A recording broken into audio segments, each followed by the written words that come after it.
and post blogs on Ramadan, this beautiful words, hearts will tremble, tears will be shed, bodies will feel a sense of strength unlike any other as they are relenting towards a soul they no longer control, yielding not weakness but a power unlike anything experienced before. And this kind of visceral body-like language about hearts and tears and the physicality of Ramadan.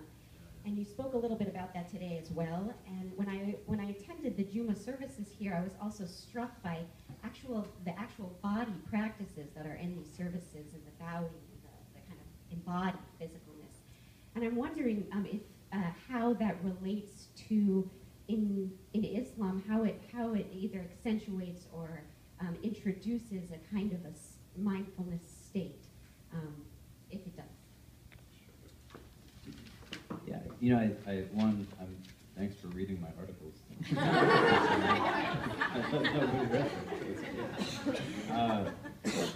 We have a narration in our tradition where a companion of the Prophet is praying, and the Prophet sees him pray, and when he completes his prayer, our ritual prayer consists of a series of motions and cycles, and each individual cycle consists of a standing, a bowing, a kneeling, and a prostration, some combination thereof. And so this individual had performed a ritual prayer, and when he had completed, the Prophet said to him, "Go back and pray again, for you have not prayed." And he prayed a second time, and then he said it to him again, "Go back and pray, for you have not prayed." And then he did it a third time, and the Prophet said it, and then the man said, "Why don't you just tell me I'm doing wrong?" He said that, when you go from your standing to your bowing, you want to do it with ease. You want to find rest in your bowing. And when you are in your bowing back to your standing, again, you want to do it with a certain ease. And he kind of describes the physical motions in these ways where you're not necessarily moving, at a pace that doesn't allow for your heart to keep up with it, but you enable yourself to actually go through it in a way where you understand that the form will yield you a certain impact if you enable it to. I think it's very interesting. We have individuals in our community who,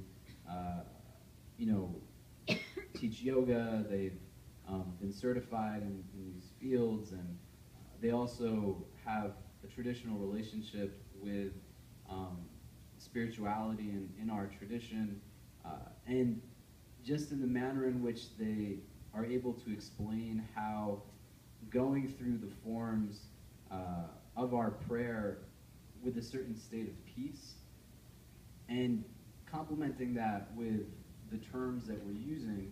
So I think there's cognates in Hebrew, but in Arabic, the word for God is ilaha, and the name of God, or the vocative form of God in Arabic, is Allah. And just the sounds, or the trilateral root that makes it up, is one that, when it's enunciated in a certain way, really enables one, or creates the potential for a certain kind of de-stressing, so to speak. If we're thinking about it as a breathing exercise. And to go through the standing to the bowing and the kneeling and the prostrating, but enabling yourself to actually be present in those just adds to those things.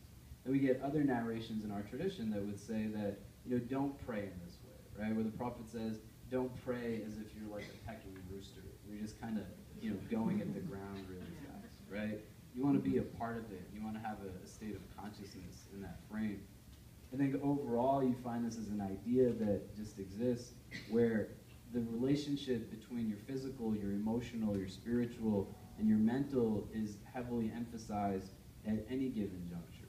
And you find yourself in a place where if in any one of those frames you see your strength diminishing, the other frames have the ability to compensate for it and to provide a support. But now when there's depletion in all of those realms, right? I'm in an emotional state of anxiety. Physically, I haven't slept for days. My mental state is impacted, and now my spirit is just getting hammered day in and day out.